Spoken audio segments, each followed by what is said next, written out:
Sorry, Sarah, looks like there was something on the screen. I may have clicked it. Dear all, there will be a slight delay until 4:30 before we start the webinar. Please continue to listen.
Thank you to all attendees. Please continue to hold.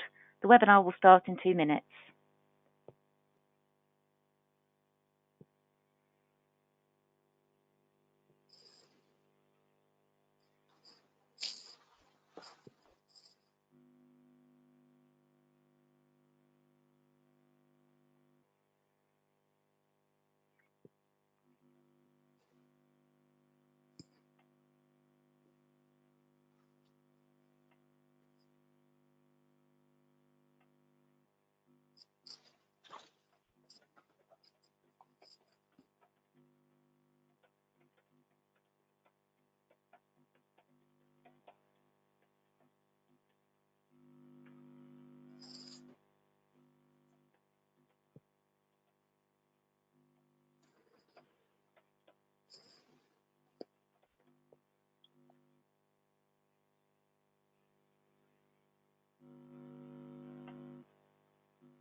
Thank you for continuing to hold. The webinar will start in 1 minute.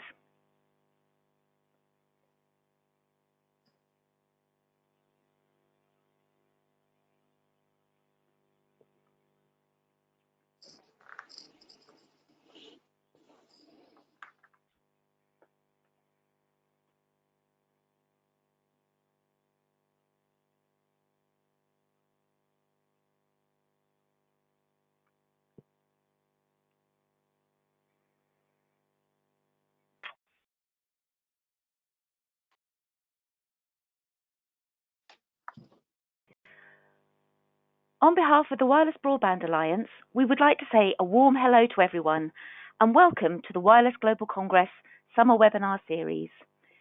Your webinar is about to commence and all attendees will be in listen-only mode for the duration of the webinar.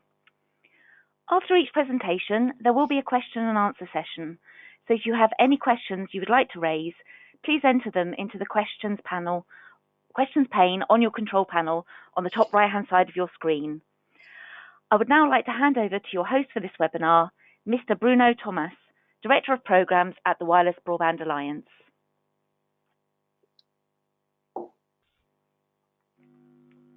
Thank you so much, Sarah. So I would like to welcome everyone to today's webinar on cybersecurity and identity. I think this is a very timely moment to host such webinar. In fact, I would risk saying we have here the industry hot topic number one. So based on this, we'll address the rapid surge in demand for digital capabilities, product, services, and local seamless roaming, more also to the core of some of you that are attending. I think we are all eager to know how the teams were largely successful in taking on this mission to support business continuity, the wireless network demand, protecting the enterprise and IoT, and its customers in the end. So that's why I believe the set of speakers that we have today will help us know more on the challenge that they had to continue the mission and their businesses. So on the Alliance side, WBA as an organization, our mission is to drive the seamless and interoperable services experience via Wi-Fi within the global wireless ecosystem. So for us, this topic, as Wi-Fi becomes more ubiquitous in our day-to-day lives, ensuring that customers' data and identity are protected while connected to Wi-Fi networks is more important than ever before. So really, when planning for this webinar, we realized that the amount of information that was becoming available on ever more sophisticated cyber attacks happening all around the globe. So we have a global membership. So this is both in the US, in Europe, in Asia. We just considered that this space was raising some questions. And that main point was how this reflects in our members' businesses that span across the spectrum. So operators, vendors, integrators, internet players. And we just thought that it would be very timely with the current situation and the new normal, as some of the speakers will address, how our program was suited to address some of this. So as a quick context, in the WBA, we are naturally a members-driven organization. We work across many areas. This is our annual roadmap. So we have all the details on our website. I'll just go over, why we were impressed by the relevance of this topic for our organization. We have always regarded and taken cybersecurity, identity, and privacy seriously. But once we looked into our roadmap, both on the legacy side of next generation of Wi-Fi, is applying it to verticals, the new trends around 5G and combining Wi-Fi and 5G in a RAN convergent environment, all the topics around IoT, how to have hybrid network deployments, multi-radio access network strategies, onboarding, all the roaming, related topics.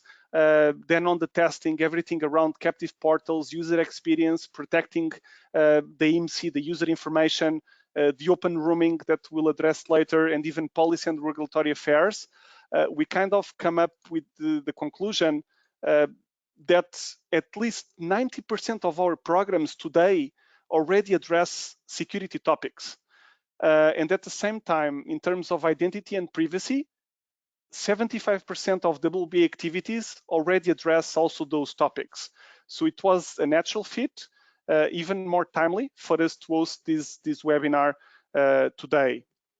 So eventually, I think we all want to know about how service providers are putting identity protection, security, sometimes in the end of their customers, and the new innovations in the security space that we can address. And use Wi-Fi security and the authentication of, for instance, IoT devices. That will be a quite hot topic for today. So with this introduction, I would like to, first of all, on behalf of the WBA, to say a big thank you to this summer's virtual Congress sponsors, both our charter sponsors and Ironman sponsors for making this possible. Then what I would like to do next is to introduce the superb line of speakers that we have. So we'll go by order and we'll get them introduced. I think they cover a very interesting range of spectrum, both spanning the licensed and unlicensed type of technologies, the different type of deployment scenarios that we may have, covering 5G, Wi-Fi, and IoT, covering a couple of verticals like the GNOME. So I think this will give a good perspective so that towards the end we can summarize. As my colleague Sarah mentioned, please feel free to put your questions in the chat box. Once each speaker finalizes, I'll try to address some questions from the audience. So with no further ado, I would like to introduce Mr. Kartik Svarnam. So he's a Vice President of Global Information Security at AT&T. In this role, he leads the efforts to protect the company's information assets and pioneer data-driven security solutions for the Internet of Things, vulnerability management, software-defined networking, and cloud computing. So certainly very big shoes to fill, even more with COVID. So Kartik, let me hand over to you and welcome you to the virtual Congress. Thank you. Thanks, Bruno. I hope all of you can hear me. A very warm welcome and good morning. I'm based out of Chicago, and just wanted to welcome you to the Cybersecurity Conference as part of the WBA Alliance, right? Today, I want to take a few minutes in understanding what we're calling it as securing the new abnormal in various facets, right? Obviously, the workforce is changing, the work environment is changing, the technology is exploding, and more and more things are changing in ways that we have never even ever imagined, right? So, but along with that, the threat landscape is also continuously evolving. So I want to take a few minutes to understand how our threat landscape is changing in our world, number one. Number two, understand what is happening around us from capabilities and technologies and enablers around us. And then also understand, how are some of those innovative technology solutions that we're kind of trying to do to kind of wrap all of these things around us. Okay? With that, let me talk to you first about the tech landscape. Some of the stuff that I'm going to share here are probably not new to several of you, right? It's probably the phenomena that we've been living in, right? Internet of Things, billions of new devices added every year in the enterprise, in the municipalities that we live in at our homes. On an average, I'm sure every home could vary anywhere from 30 to 150 IoT devices that are probably sitting in a regular home, for example, right? The interesting thing that's happening here is also the device-to-device communication, and obviously with 5G and where the mobility is headed, with the capability of Wi-Fi and every other technology that's coming along with it, it kind of enables us to have this device-to-device communication in almost in a near time or near real-time or real-time communication, right? With all of that stuff explosion, it's absolutely a lot of benefit to it, but also we would consider these as insecure Internet of Things, right? And it kind of warrants us to be able to put some wrapper around it from a security perspective. So IoT is a big phenomena that we're constantly seeing. Workforce realignment. This is interesting. Actually, in the last 4 months, across the globe, things have changed. Things have changed in terms of how we connect. Things have changed in terms of how we work together. And, there were privacy conditions, there were things and regulations were in place, and they're still in place. And still we need to accommodate for all of that needs, right? But with all that said, we are enabling the business today. Every company, every provider, every service provider is enabling the business, enabling the workforce, right? We are adjusting to this new abnormal that we are currently living in. And this is not going to stop. It's going to only go further, right? Companies are finding out how virtually you can be very productive. So with all of that stuff done, if you think of a contact center, a call center, which is within the 4 walls of a building, is now moving and going to remote places, like going to individuals' houses. And this is not just happening in the United States or in Europe, right? If you go to any parts of South America, any part of Asia, we have moved that boundaries out, right? So we have physically taken the physical walls and boundaries, and we have kind of realigned to support the workforce that is changing dynamically and being dispersed and collaborating not only across the globe, but from wherever they are going to be sitting in, right? So which actually kind of puts us much more, and why is this happening? This is happening for two reasons. One, technology is enabling us to do that, but more so than that is the pandemic and situations that we get into, the global exposure that's happening is forcing us to do that, because we got to keep the business running. We got to keep the government running and the countries running. So we have to be able to take into account all of this stuff, right? So the third phenomena that we're talking about is emerging technologies. So hopefully, I think I'm coming correct. Okay. So emerging tech based. What we talk about emerging tech is the way you transact in a financial world is changing. The use of cryptocurrency has exploded quite a bit, right? In the last 24 months, use of cryptocurrency and the value that people put in on a cryptocurrency is going up. Talk about telemedicine. That's pretty classic in times right now, right? So where we are living in currently, if you think of it, people are going into telemedicine. Telemedicine is a big area where there's a lot of push, where there's a lot of confidence placed on it obviously by the providers as well as by the patients, right? So telemedicine is another phenomenon that we're seeing that is changing as the technology is enabling that. And you can keep on going in this front, right? Streaming, media and entertainment, right? The cable, the set-top boxes are also converging and migrating into, over the top, and how you can get into more so into streaming mechanisms in places where you can easily, either the small screen or a bigger screen, but the data can move in more from a Wi-Fi perspective, as well as, primarily from a mobility perspective, right? So the streaming is a very big area in media and entertainment, which actually enables you to be able to get the content where you want, when you want it, however you want it. It's another phenomenon that I kind of see it, right? And if you kind of keep going on in this context, every walk of life, every type of business is changing, and that's because the technology landscape is changing, and technology landscape is enabling us to do that. With that kind of said, it's an interesting state where we sit in, right? So which we all need to embrace it, and we are embracing it as a world, as service providers and as carriers and as technologists. But with that comes what I would say is the threat landscape. So is the threat landscape stale, or is that also evolving? I'm keeping up at times, threats are evolving, the bad actors and the adversaries are moving along the same exact food chain that we're looking at how technology is evolving. So when I first look at it, ransomware, right?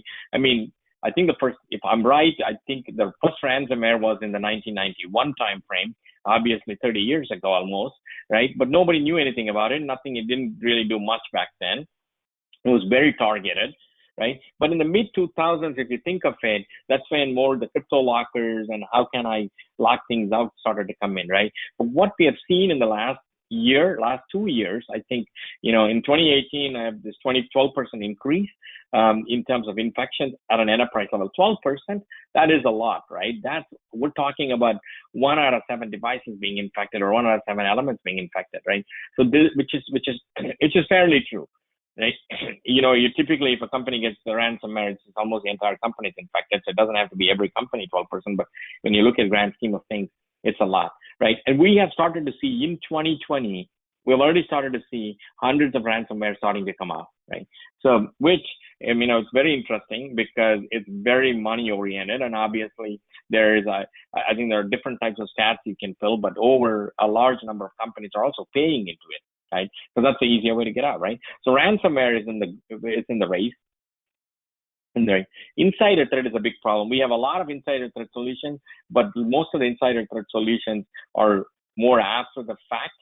But insider threat is a very big element into it, right? And on average, we believe there's about almost close to $1 million in an insider attack. And this can be translated into either loss of business, fraud, it can be denial of services, and so many other things that comes along with it, right? So insider threat is an ever-growing phenomena. And it is absolutely, we see this trend moving more and more, but given the pandemic and given a lot of furloughs and controls of things, and challenges in the workforce and unemployment going up, it actually motivates even people who are on the fence to do insider threat activities, right? If you kind of keep continuing on, fraud is also growing, right? So, we don't think fraud as more of a cybersecurity problem. It's more of an asset protection problem. But if you think of it, fraud is absolutely growing, and it is a revenue leakage problem here, right? So you could be capturing your customers, you could be protecting your customers, you would have to pay penalties and fines, so many other things that goes on. It's getting into trillions of dollars if you think of that. Right? Now, botnets, we talked about IoT. The other phenomena that we're seeing from a threat landscape perspective is huge surge in terms of denial of service attacks, actually distributed denial of service attacks. And these bots or botnets have been recruited, right? These insecure Internet of Things devices have been recruited to be on part of this big campaigns that go on from a botnet perspective. So, which is another big threat landscape. None of these threats, if you really think of it, is anything earth-shattering or new necessarily, but the evolution and the shape that they take in and the significance and the importance that these things bring to the table with the changing technology landscape is very essential and very important, right? When I talk about ransomware and when you have cryptocurrencies and things like that, it's just very, very natural, right? Obviously. Moving on, nation states, this has not gone away. If anything, it has actually been increasing when we see nation state activities. Obviously, it's not only just intellectual property problem, it's an intelligence problem. It's a lot more of, competitive advantage issues and challenges. Along with this thing, then you can really clearly see it's not about physical warfare, it's cyber warfare, it's biological warfare, and technology is in the middle of all of that stuff, right? Either can be used for good or bad. So nation states is another challenging environment, and you can define nation states however you want to. In whichever side of the pond you are in, you can define the other way around, right?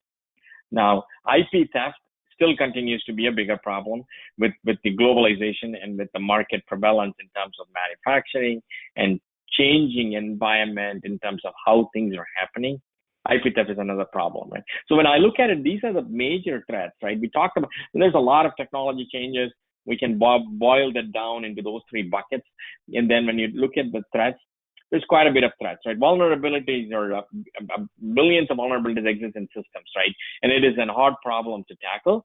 But the question is, where do you start? Do you think about it from a vulnerability perspective, or you look at it from a threat perspective, and how do you kind of close this gap, looking at it from both ends of the spectrum and kind of bringing it together, or compressing this stuff so that we're able to get ahead of the threats that we all face in today's world. So IP theft cost is actually growing as well. So with all that said, if I think of it as the technology changes, as these threats are evolving, as we're putting more and more compute capabilities, more and more bandwidth, more and more, reducing the latency and ability to move everything in, and the biggest thing is moving everything to the edge, as we call it. Everybody wants to compute at the edge and want to offload all of the processing as much as possible at those edge environments versus bringing back to the data centers or the cloud environment. You're able to do a lot of this stuff, which actually enables us, right? So what does this demand? This actually demands us to change the way we do security in our changing world, right? So the challenges are changing, the environment is changing, so our response has to clearly get along with it and change, right? So what I would call it is how do you do unconventional security in a sort of changing world, right? We haven't migrated from a traditional unconventional world into a very non-traditional or unconventional world yet, right? Because we still have data centers, we still have campus environment, we still have office locations, we still are then migrating to software as a service and cloud and everything else, and then bringing it back into your homes and compute at the edge, and then have device-to-device communication. So we're kind of living in a world where we haven't gotten rid of the yesterday's world. We have not fully migrated into tomorrow's world, and the today's world looks like a combination of all of that stuff. And when you look at all of that stuff, conventional security alone doesn't get what we need, right? So what does it mean? It means ability to do rapid response. Okay? You can protect as much as you can, but the critical element to think about is how can you have rapid response? right? Closed loop automation is a classic example in this space for us to be able to migrate and kind of reduce the time for us to be able to respond, which is detection to reaction to protection, right? DRP cycle, we would call it as, how do you shrink that time frame? And what would you do in terms of your responses, right? And how can you automate those responses, which actually helps us to kind of remove the energy that's spent on blocking and tackling more than 70 to 80% of the situations that we deal with, and kind of move them across, right? So rapid response is very essential. And the ability to do this is what we call as continuous monitoring. Continuous monitoring, and then the analogy that I would give is you can keep your closed door, or you can you have a door in place and have it creeped open so that you can shut the door as quickly as you want, and also you can have the ability to understand what's going through in your environment. Okay, so that's very, very essential. So what I would say is rapid response enables us to kind of elevate our energy, kind of harvest our capacity, harvest our energy to kind of go and look at some of the strategic things and things that could be evolving. So conventional elements, conventional security models should be moved into a rapid response model with a closed loop automation that capability, so that it kind of frees up cycles for you to go and deal with the ever-changing threat landscape. Identity management. What we have come to know is, as I said, even in a streaming world, is anytime, anywhere, anyhow, anybody wants to do any transaction, identity management becomes a critical element. You cannot rely on a particular avenue or a particular mechanism for you to get in, and then ability to protect and prevent it from the perspective. So some of the traditional controls that you would normally expect, those lines are disappearing. It's extremely graying out. So ability to go back into identity and access management, it may feel like as very fundamental as where we all got started from the security perspective, firewalls and identity access management, but this is very important. But what is very important here is having some kind of an intelligence into identity and access management, right? Behavioral monitoring, data analytics, ability to know who I am without me telling you who I am. And what we would call it is we can infer that.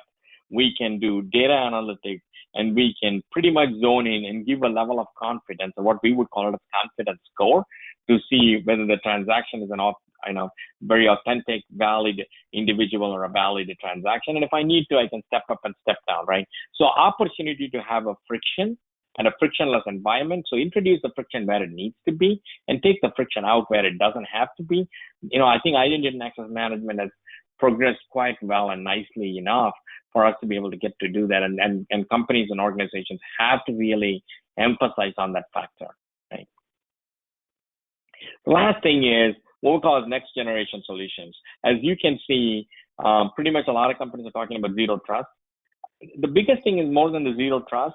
I think it's about how we can programmatically introduce security controls when and where it is needed, and how I can instantiate, right? So a lot of our challenges are, how do you bring in, every security control implementation takes a longer time, right? So obviously having these instances in a cloud environment, in a virtual world, and then bring to bear, and then basically, how do you, when you talk about software-defined networking, which actually enables us to do, can I surgically navigate certain transactions, certain packets through certain additional scrutiny and additional controls, which is what I would talk about. We introduce friction where the friction is warranted, and then take friction out where it is not needed, right? So incorporating and embedding security at the network. So it's truly, we have always talked about security should never be a bolt-on, and it should be an integrated capability. But truly, I think as I speak right now, we're getting there.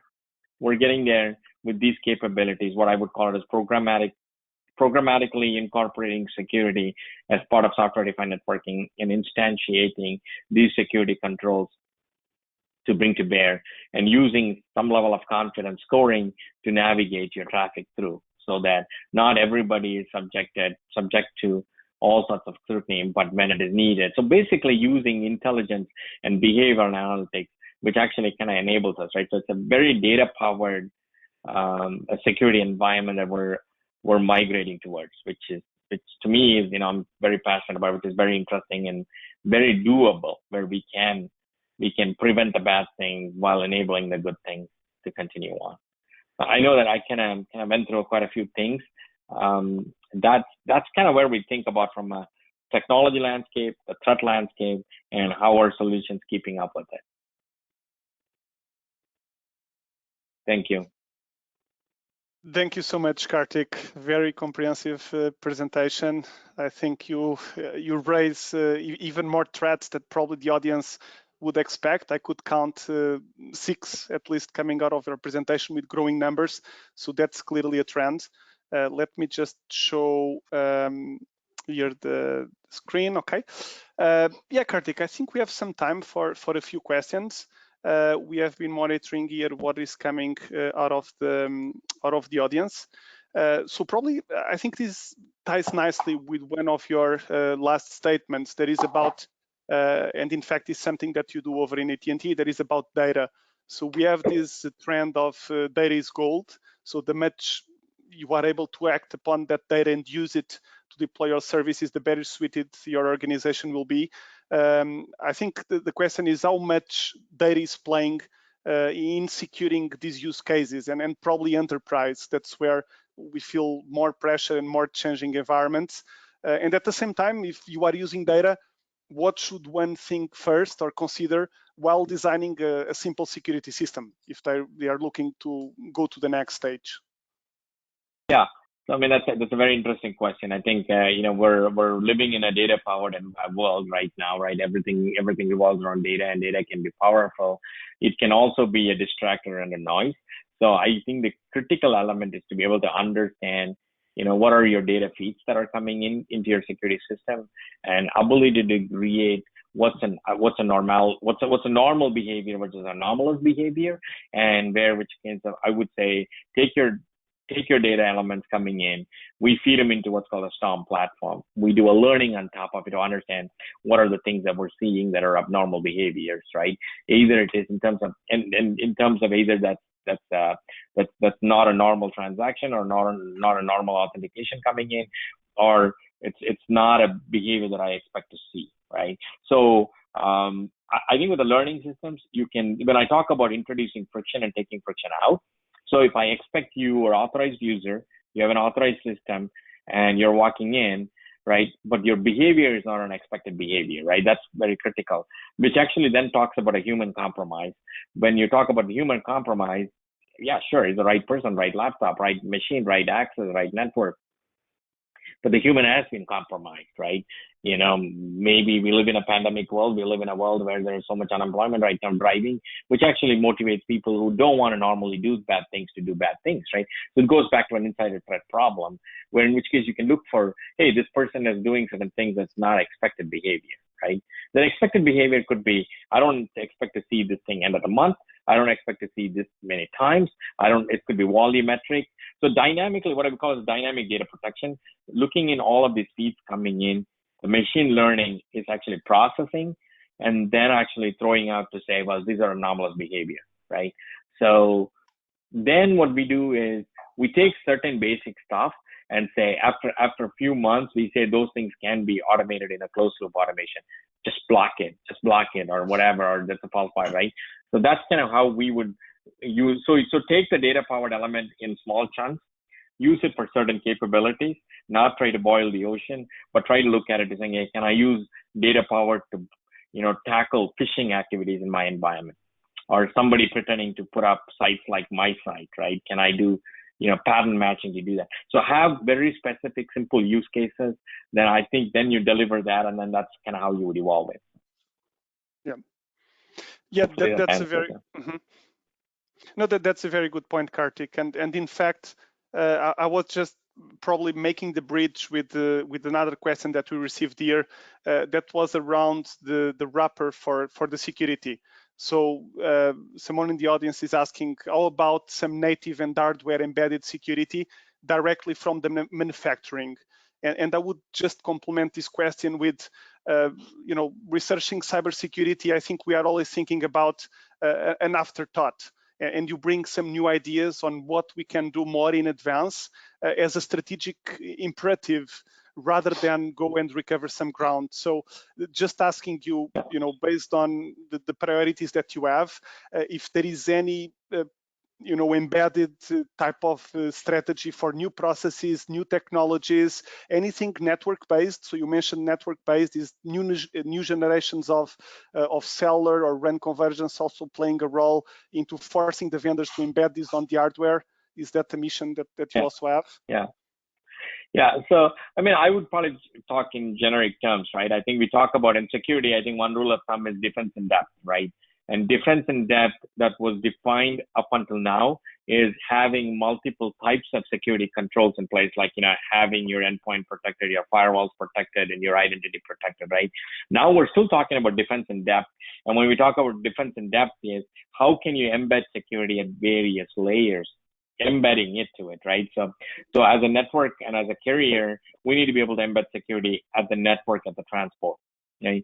So as a manufacturer, as a device, as a gear operator, we would like to see like more like TPM type stuff, right? If we can ensure the integrity and authenticity of that, of that compute module, that from a device itself, from a hardware itself, would be very valuable, right? So then you can leverage when you talk about identity management, you can then authenticate that identity off the device, and even if they can get some type of validation thing that device is not in a compromised state, which actually then tells me, okay, then I don't have to worry too much about certain aspects of those pieces, right? Because now I don't have to do, if the device can tell me, hey, I'm in an uncompromised state, I may not have to do a posture checking on top of it, right? So I can eliminate that. So I think getting closer to both ends of the spectrum, being into that hardware, being into that the tool itself, as well as embedding into the transport. Like, so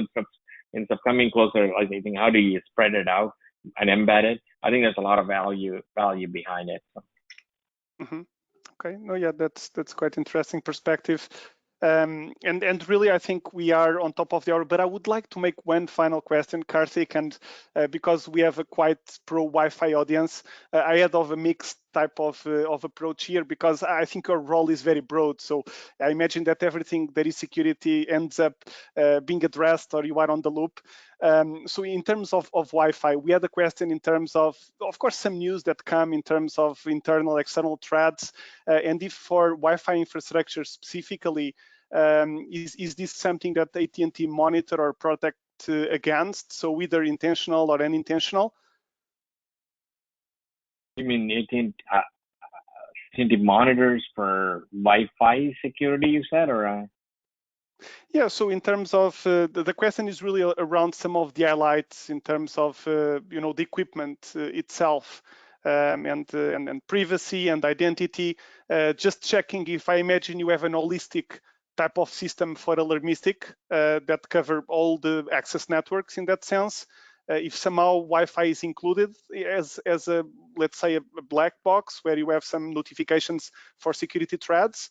Or yeah, but if I can speak to it from an internal AT&T enterprise itself, right? If I'm using it for AT&T, not as AT&T as a service provider, right? We do kind of embed, Wi-Fi related security. As when I talk about Wi-Fi, when a network, so we have wired, we have remote, and we have Wi-Fi.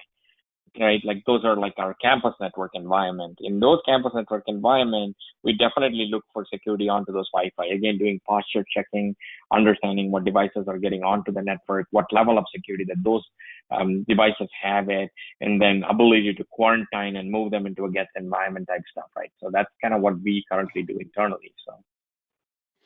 Okay, thanks, Karthik. I could not pass to the next speaker without asking you if you manage to keep your phone on mute during the night.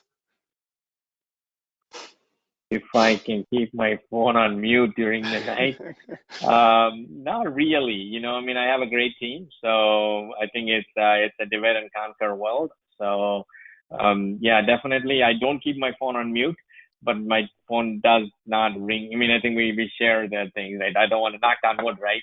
Because in the business that we are in, cybersecurity, you never say never, and exactly. We'll see. Yeah. Okay. Thank you so much for taking the time to join us today, Karthik, and for such a comprehensive presentation. Thank you. Okay, so with this, I would propose that we move on our agenda. So the next speaker is Venkat Corvi. So he's a chief product officer and head of product at Zenki.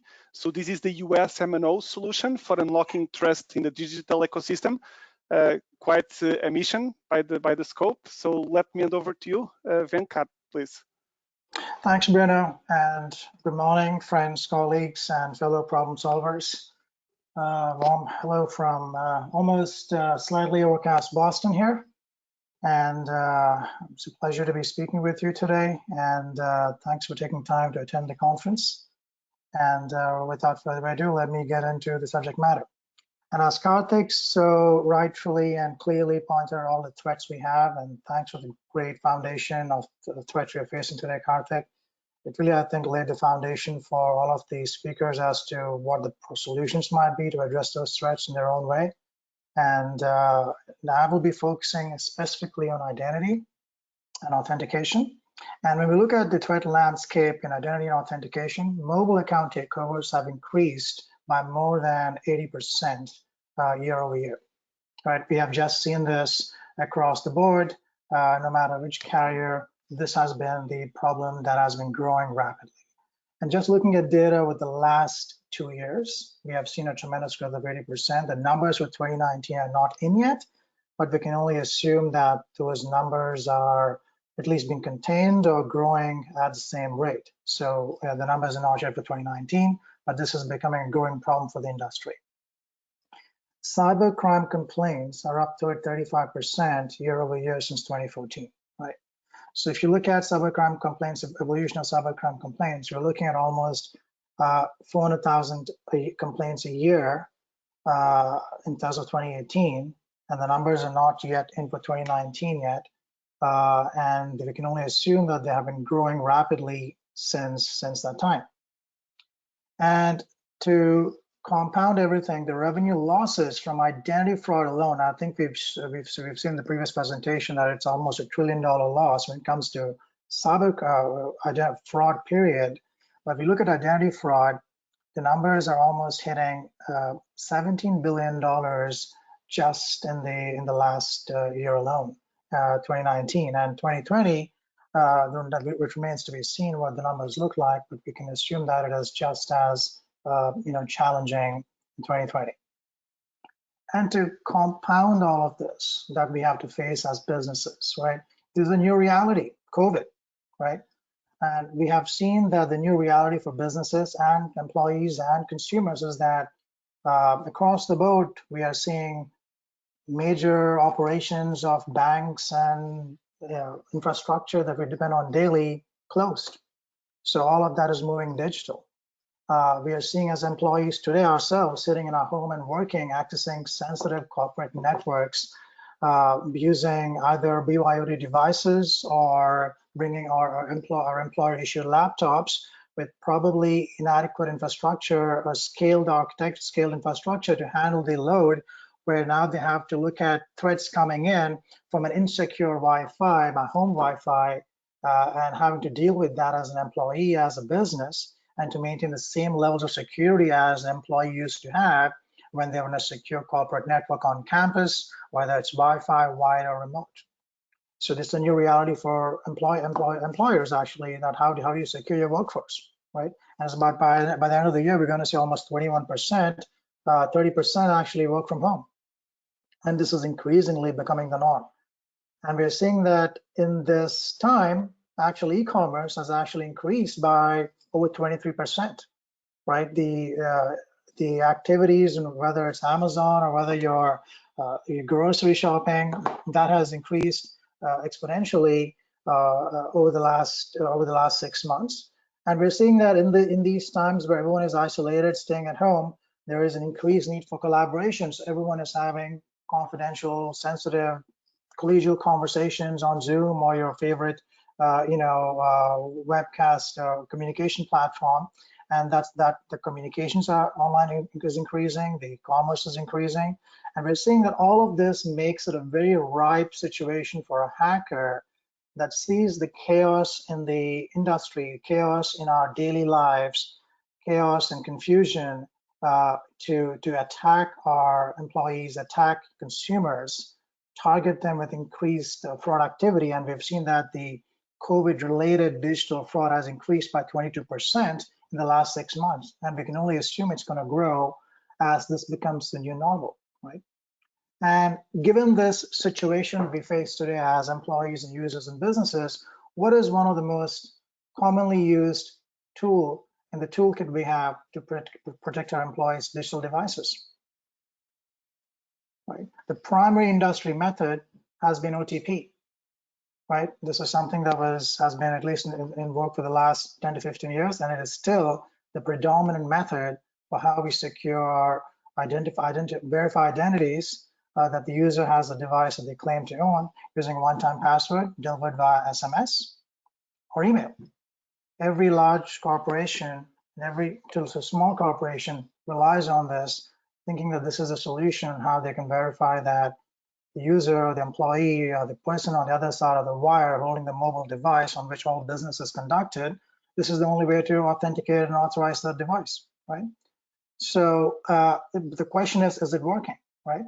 Actually, the answer is no. Our customers are still vulnerable with SMS OTP. We see that here in an example. The hacker steals personal information and mobile number, which is available on the darknet for pennies. And then the hacker convinces usually a carrier to port the customer's phone number to the new SIM that they have acquired. The hacker then logs onto the banking account. They send an SMS, or the bank sends an SMS OTP to the customer's number because they want to verify that device, the transaction. The hacker intercepts that SMS OTP because that's routed to the new phone, and they access the customer's network, right? So this is just one example of how SMS is being used to verify device ownership and therefore essentially grant claims or access to assets with just that one as being one of the most important factors.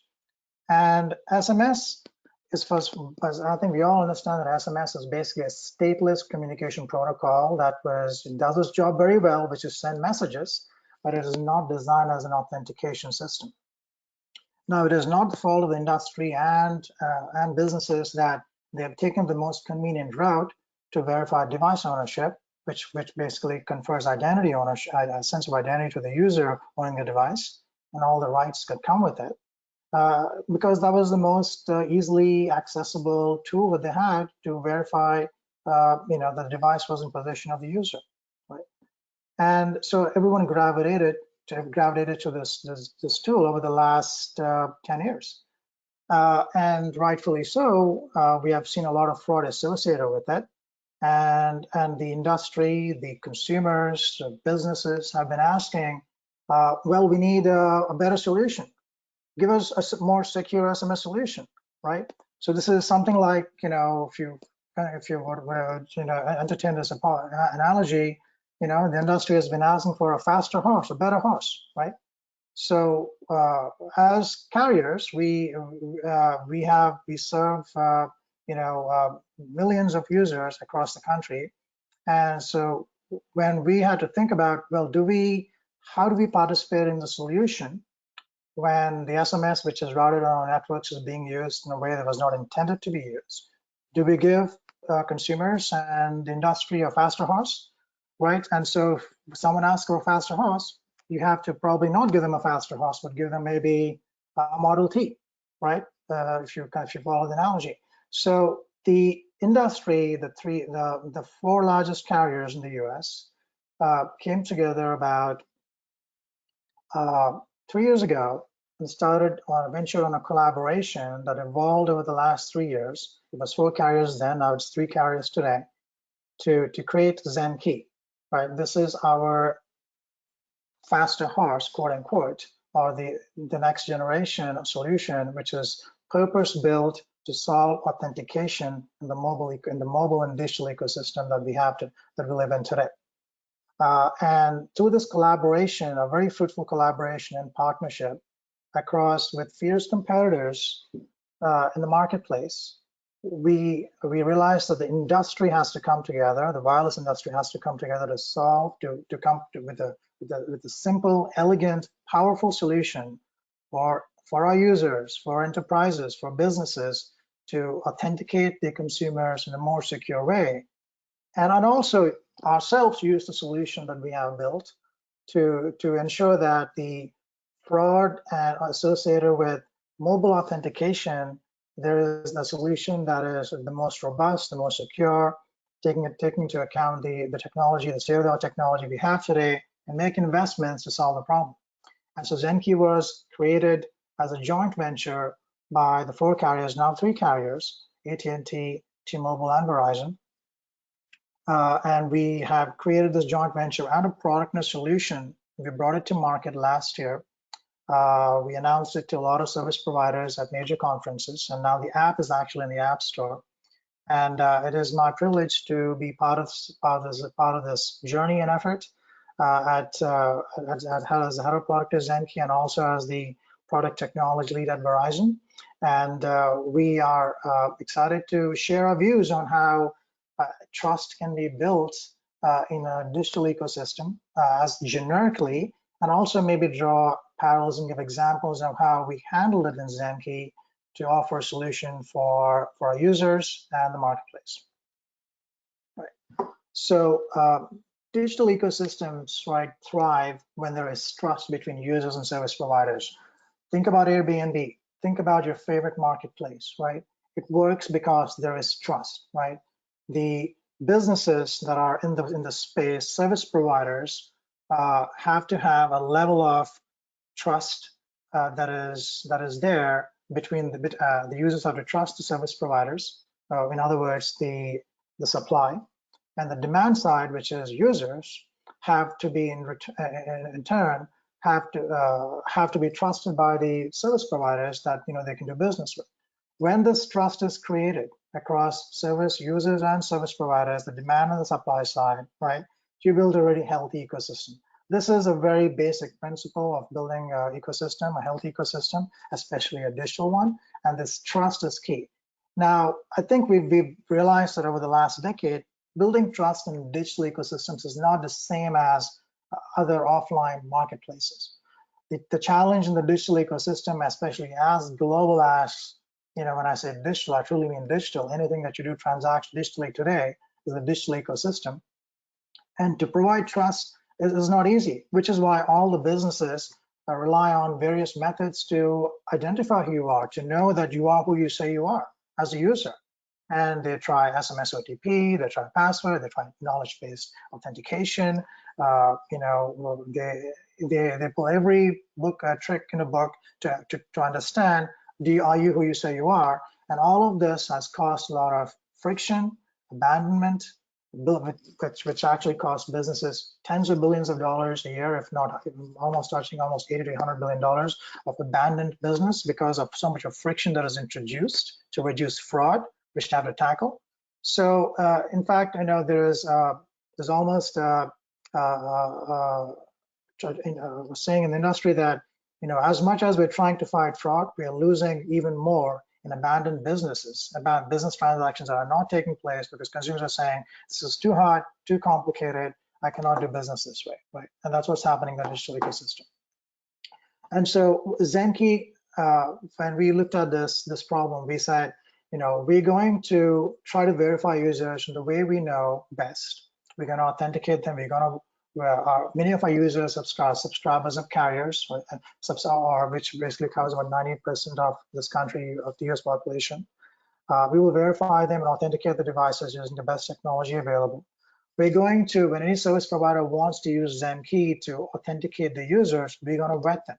And then we're going to bring these together so we offer a platform for service providers where we offer this application called Zenki to users, where we rely on the highest, most powerful SIM authentication technology available to make sure that the device is sending a cryptographically powered signal to the SPs that this is indeed the device in possession of the user about all the tokens, with unique signals that are available only from the wireless carriers, with complete different deference to consent by the user, privacy by the user, and provide high assurance attributes to the SP when they want to validate and verify a user.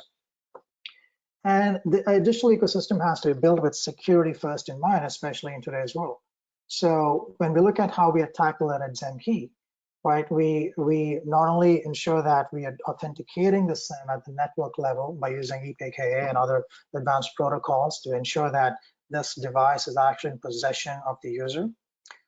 We provide hardened account recovery because we know that users have a life cycle. They lose devices, they get new devices, and you want to come and get a new. When you have created an account, we make sure that your recovering account is hardened and easy and simple, at the same time secure for users. We constantly monitor the life cycle updates of the user's interaction and relationship with the device, whether it be the device, the account, the profile, and the security settings associated with that account at the carrier level. We leverage our carrier threat analytics to make sure that the device and the user behavior is correctly tracked to reduce fraud and attacks on the user's account.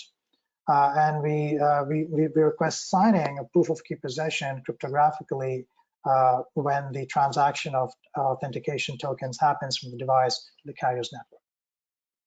But more than security, as important as security, we believe that consumers' privacy comes first in today's world. And we have a and so it is important to pay attention to a consent-driven architecture.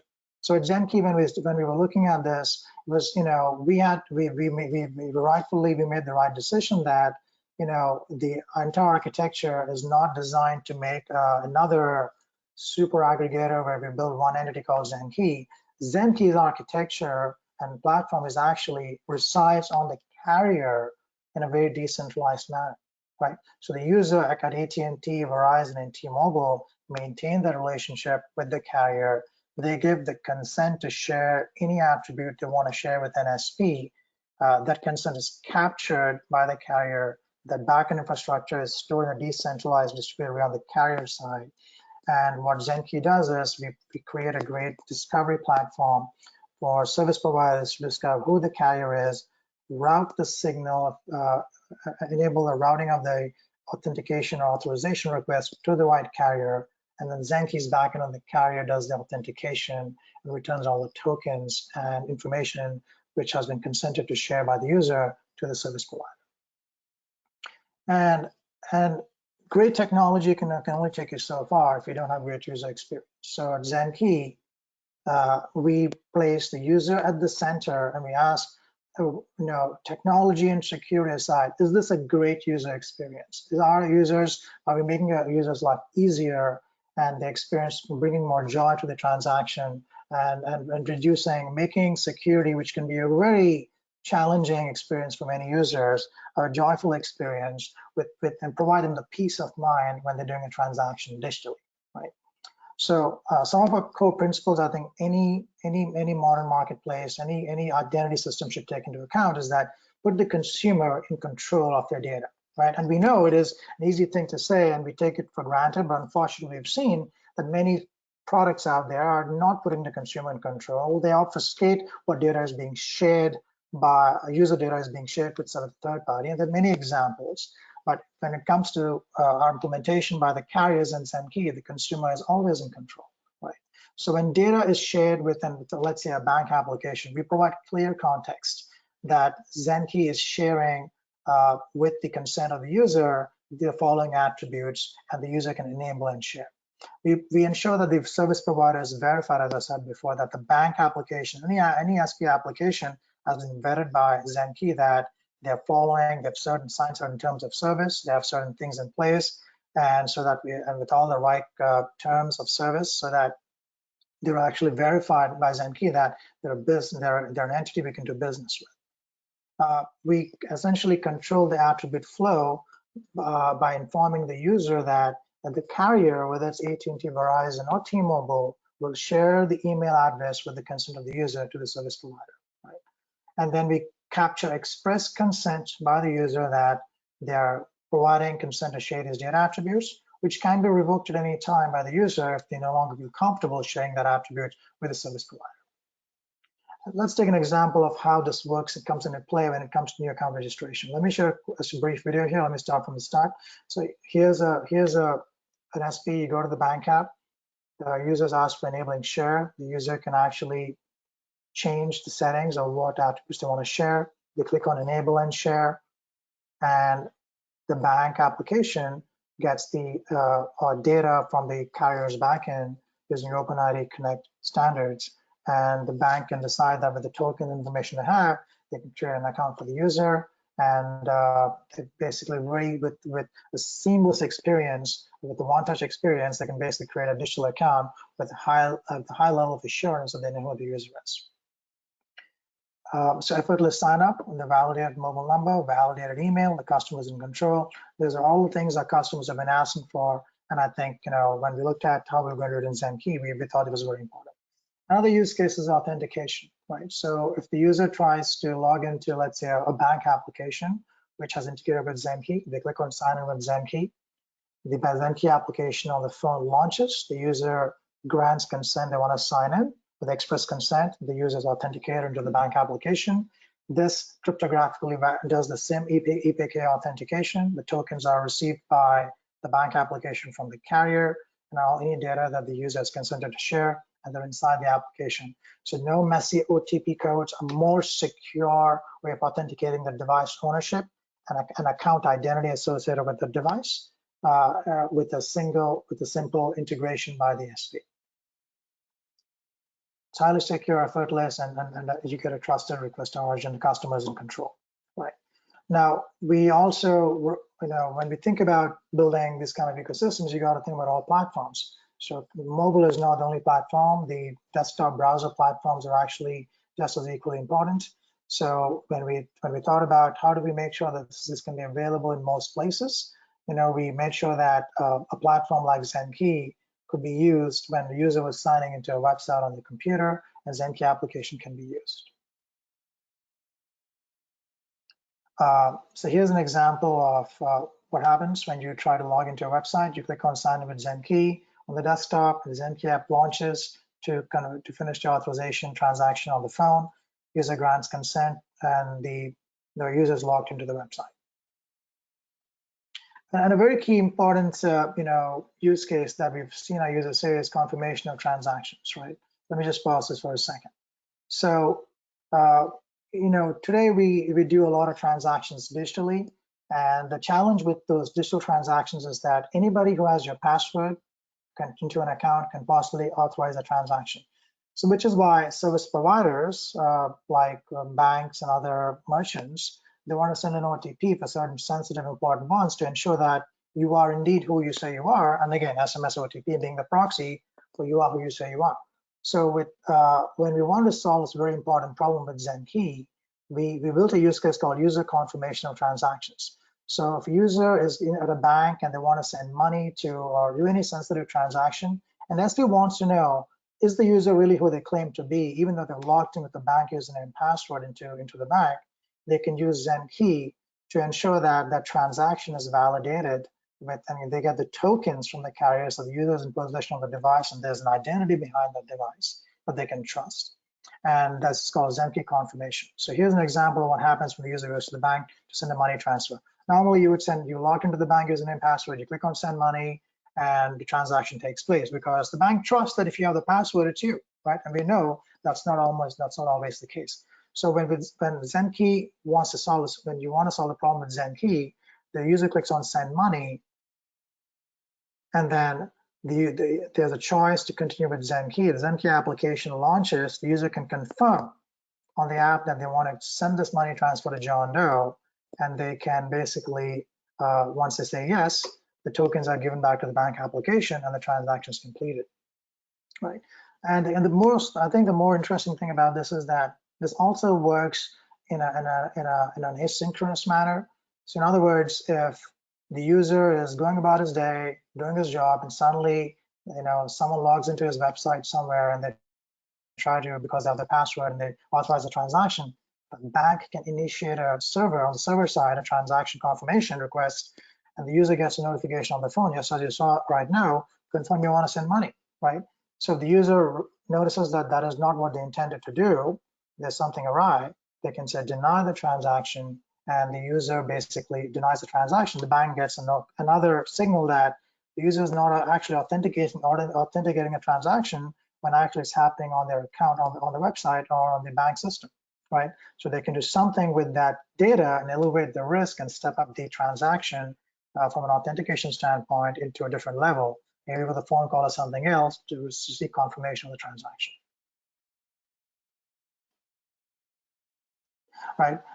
So we think that not only we need an interesting product for secure for really securing a digital ecosystem. You need to address really really generic, really broad-based use cases.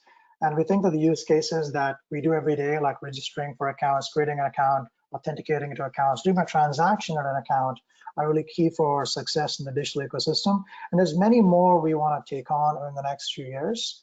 And we're very excited to discuss this with our users, our partners, to see what else we can solve and tackle. And I'm hoping that this community here will reach out and we can have a great collaborative discussion on what else we can solve together. And I want to just say that a key aspect of Zenki is that something we call trust services, right? So what trust services offers is that when a user logs into a bank using Zenki, the bank can benefit or the SP can benefit by receiving fraud signals about the user's wireless device or service and directly from the carrier's endpoint to their endpoints. So they can ask, for example, using a user trade API we provide, is the SIM of this device greater than 24 hours old? If it's more than a day old or less than a day old, maybe there is a signal there that you can use to appropriately elevate the risk. And this can be used for any kind of a transaction, not just a banking transaction. And another powerful piece of technology that Zenki team is delivering to the market is, we realize that we have to be proactive in today's world, right? Because the business has to know a transaction is happening in order to ask, is something wrong with this transaction?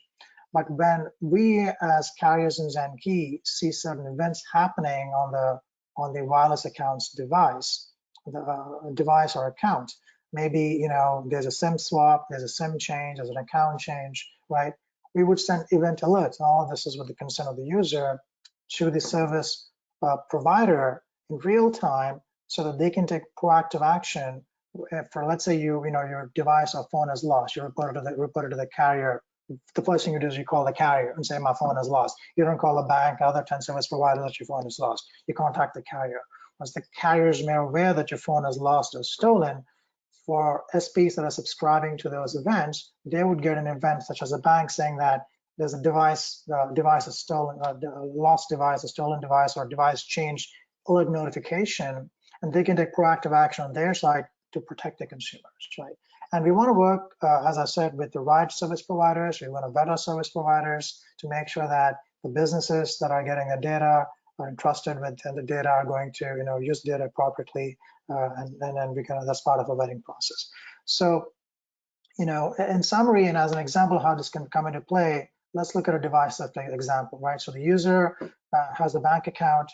For the hacker steals the phone, or they do a SIM swap or something else, something to that effect, and the user contacts the carrier, and then the carrier, Zenki's backend, can notify the bank, and the bank basically can stop any transactions on the account in real time to prevent any fraudulent activity on the user account. You can expand this to many such use cases of equal importance, right?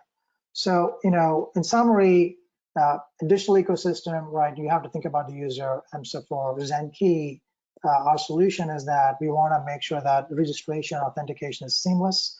We are going to provide the security protection based on our, with all the investments we made in our wireless carrier networks. We want to help the transaction that are taking place authorized properly, whether that be a sign-in or a financial or any other business transaction. And we want to make sure we support multiple devices for the largest benefit for our users' footprint. Right? And for the SP, service provider, we want to make sure that we want to increase their conversion rates. We want to make sure that their abandonment is reduced in a very seamless way. And we want to decrease fraud on their side. We want to, allow for increased conversions, and all by providing enhanced security in this very challenging threat landscape that we've seen, right? So, that's really what Zenki is about, and how we plan to implement a solution which is going to increase trust in this digital ecosystem, And we will continue to enhance and make the solution better. And we would think that this is going to really help our users, and we're hearing that it's going to help our users and businesses. So we're excited to partner with industry on this very important initiative. Right?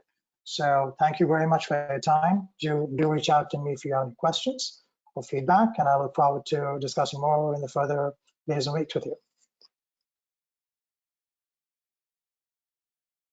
Thank you so much, Venkat. I think this was a very comprehensive presentation. I think all the audience understands how Zenki works. So we are running behind on the agenda. I would just like Venkat to take one question here from the audience that is more on the market angle. I think this is a great way to expose, some of the issues and go about solving them.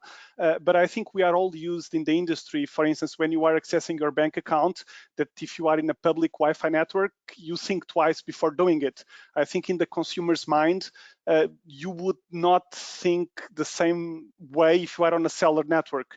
So I think the question is, given all the push from the industry in terms of evolving cellular security, in 3G we had this shift to mutual authentication. In 4G we flattened the access network architecture. In 5G we are going one step further, migrating away from the monolithic SIM-based authentication and SMS OTP.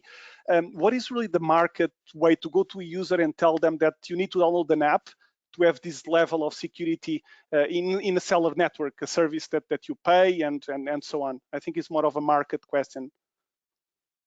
Yeah, I think that's a very great question, right? So from our standpoint, Wi-Fi networks are obviously, in some way, public Wi-Fi networks are kind of free and they can use it. So yes, you need the paid cellular account, in a way for the wireless carrier to be able to have a Zenki account.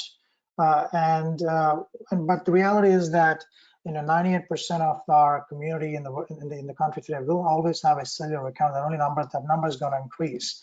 So today it is 3 carriers that register 98% of the consumer base. We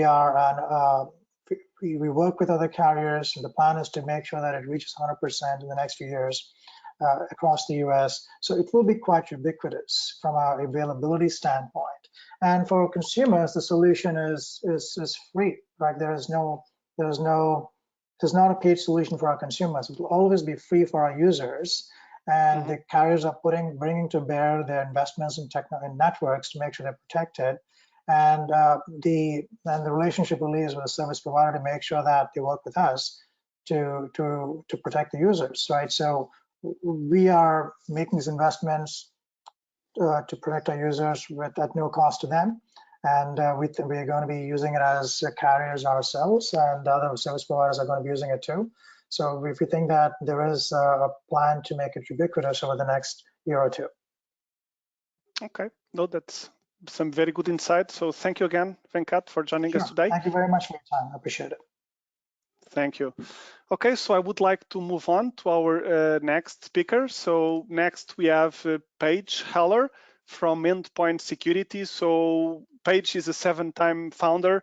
Is familiar with moving innovation from the lab bench to the marketplace. Is currently the CEO of the Endpoint Security, which is a company that focuses on securing the Internet of Things. So with no further ado, let me hand over to you, Paige. Very good. Boa tarde. Obrigado, Bruno. I've been watching the sessions in the WA Congress over the last few weeks, and I tell you what, they've been really good. I particularly enjoy the sessions that are put on by the small companies like Cognitive, Plume, Zenki, and maybe it's because I feel a certain kinship to them. I am Paige Heller. I am the CEO of a startup company myself, Endpoint Security. I come from a background of industrial control design, and I have to tell you, I'm disturbed by the way we're currently addressing cybersecurity in our industry. It seems that the most common attack on cybersecurity is to write software that we embed in our endpoints. And in doing so, we introduce new vulnerabilities, because with software comes vulnerability. So as those vulnerabilities are discovered and exploited for new attack vectors, we respond by writing more software. This does not sound like a good cycle to me. In fact, it creates a perpetual game of chasing the perpetrator. And I personally would like to change that game so we get out in front of the perpetrator and not allow them access to the network in the first place. As you can see on the screen, I have a number of devices that are all endpoints on wireless networks. And I'm going to give you a pop quiz to start with. The pop quiz is this: which device that is shown here, which device has the German government banned by law, and not only banned, but ordered destroyed? So Sarah is going to allow you to vote on which device you think the government of Germany has banned. Sarah? The audience is voting. Yep.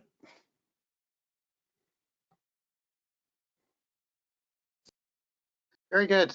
While you're choosing which device you want, I'll mention that fingerprinting is an activity that's done quite a bit in various research programs, and even some commercial offerings have attempted fingerprinting. Most of those involve using the digital transmission from the endpoint device back to the network in some form or fashion. What I'm going to do is try to show you a way that gets away from doing that. So let's see, do I reshare my screen then? You're sharing, Paige, so good to go. I am sharing. Oh, I can't see it.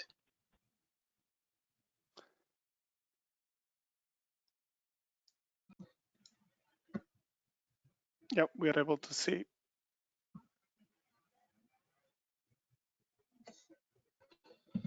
Okay, so what I would really like to do is look for a way to, I'm sorry, can you see it? Yeah, we can see it Okay. now, Paige. Yeah. Okay, thank you. I am really interested in finding a way that each of these devices could become a biometric, or could have a biometric that we could use, like a fingerprint, that didn't involve the transmission of data from one point to another. That would give us a certain way of doing multi-factor authentication for endpoint devices. That would be an ideal situation. Now, you've chosen which you think the government of Germany has banned of these devices, and I'm going to wait until the end of the presentation to show you the answer to that question. So let's investigate a little bit further about how devices might incorporate a fingerprint of some sort. We know if we can do that, that involves a different form factor than the digital transmission to an access point. Then we can create a multi-factor authentication of sorts for an endpoint device. The IEC 62443 defines 4 levels of security, the highest level of which is delineated by the fact that it has multi-factor authentication for all devices. That's really our goal here, is to try to find a way that we can implement something that looks very much like multi-factor authentication. We think we can do that with the characteristics of the signal contained in the energy of the signal rather than the digital data in it. We do that right now with polarization mode dispersion. And we have created a scenario where we can take a look at the signal itself and determine whether it's friend or foe before the demodulation of the signal. We initially set out to build a chipset to do that we would sell then to manufacturers of access points. But during our prototype building and testing, we discovered that we really don't even need the chipset. There's enough computing power in existing access points right now to do what we need to do.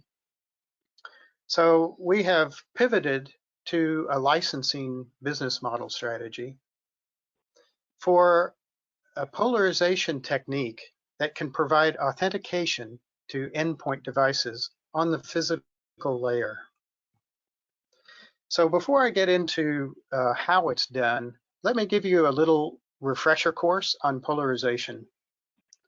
We plot polarization on a Poincare sphere, where the vertical and horizontal orientations of the signal define a plane that is basically the equator of this globe. And the poles are defined by right-hand and left-hand circular polarization. Now, in the RF world, we think of polarization in terms of antenna design. We know that the signal leaving an antenna has a certain orientation, and that orientation defines its polarization angle. If you came from the fiber optic world, you know polarization even better. In the fiber optic world, the extrusion of the fiber itself isn't always perfect. In other words, the core of the fiber may be oblong rather than perfectly round. And that gives a certain birefringence that causes polarization mode dispersion in optical transmissions and ends up spreading the signal at the end of the transmission, at the receiving side. In the RF world, something very similar happens. It's not done by birefringence, but instead by reflection off of surfaces of materials with dissimilar dielectric constants. So in the slide that's shown, you can see on the left-hand side, I'm getting a little background noise, Bruno, if you might be able to mute. The globe on the left is showing a right-hand circular polarization being sent from an antenna, probably something like you would expect to see in drone control, which is uses that type of antenna. The receiver receives the signal with a slightly different orientation, and that orientation is bent or deformed by the reflections in the multipath of the wireless signal from source to receiver. The nice thing about polarization mode dispersion in the RF world is that we have found that it's frequency dependent. So when you have a broadband signal, you get a line segment rather than a dot. Here's one that's shown from a measurement taken from a broadband signal where you can see going from subbands red to blue, you can see that the signal angle has changed across the band. So how would you use something like this in a practical sense? Well, let's say you install a wireless temperature sensor in your plant. That sensor communicates with an access point through a multipath that has a signal bouncing off of various objects. That gives us a fingerprint for that device, which turns out to be very unique and very stable. That fingerprint is used as an authentication means for that device, independent of the data that's being sent. So when a hacker comes along, even if they know the MAC address, the IP address, the password, and encryption key for that wireless device, they still can't gain access because their fingerprint of their signal itself looks different. So if you look at it from the perspective of the access point itself, of course, in normal conditions today, an access point takes in an analog signal, it demodulates it, it authenticates the device sending the signal based on the digital information that it receives. And if it looks okay, it passes the data along. A hacker comes in close by, perhaps sitting in a car in a parking lot, and listens to the analog data. When the device makes a connection, they can gain enough information from that device to imitate it or impersonate the device by sending the same digital data that it knows the router will authenticate. What we would like to do is come in on the front end and implement a system based on polarization that authenticates the device with a different form factor than the digital information that's being received. We can actually do this in parallel with the demodulation. So our authentication technique doesn't add any latency to the data. And it doesn't send anything, so there's nothing to steal or hack. The other nice thing about using just the energy in the signal is it makes us technology agnostic. We can use a linear frequency modulation or just a blast of Gaussian noise even from the device and obtain the same fingerprint for that device. Here's a test I'd like to show you. We just completed this a few weeks back, and it is a test of 8 devices communicating with an access point that has endpoint security. In this chart, you can see a couple of things. Our algorithm assigns a color when it authenticates a device. So you can see that 8 devices were authenticated securely. The other thing is I took out the smoothing function so we can actually see the raggedness around the edges, which is the noise that's introduced. And I have plotted 170 fingerprints, one on top of the other, to form what we commonly call caterpillars on the surface of this sphere. So over 170 and extending it even to thousands of pulses, we go through and identify 8 devices without any false positives or false negatives. 0 false positives, 0 false negatives.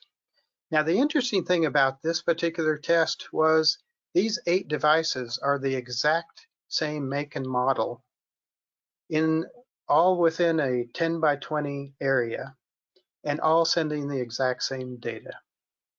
So you can see that those factors do not influence our ability to identify devices. So where do we go from here? Well, we're going into industry as our primary target. Industry has a particular problem. It has a lot of sensors, and many of those sensors have very limited computing power and memory, which means that software solutions are just not good solutions on the industrial floor. So we really need something that we can use as a multi-factor authentication for these devices where we don't have to touch the device. In fact, we don't even have to find it, which is sometimes not easy to do on a factory floor. we found out. And the long-term future, what does it look like? Well, think of a router in a residence, which can tell the difference between fixed devices and mobile devices. If it can do that, it can create its own operations technology network, independent of the information technology network, and apply a different security strategy. That would make the home router a much more secure device in the future. So I started with this slide. I will end with it. I asked you at the beginning of the presentation, for those who may have joined during the presentation, I asked you which device the German government you believe banned. Sarah, can you give us the results of the survey?